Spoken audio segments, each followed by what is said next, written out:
first day of school, guys, ayoko na ma-excited.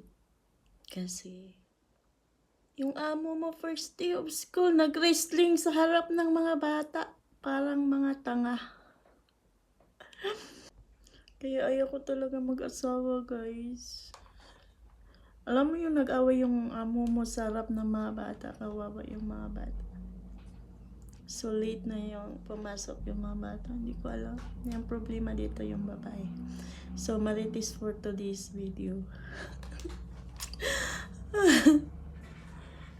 So ang ginawa ko lang, tagabigay ng tubig para makalma. Pati yung eldest. Kawawa. Kaya ang pinaghawakan ko na ayaw ko na mag-asawa.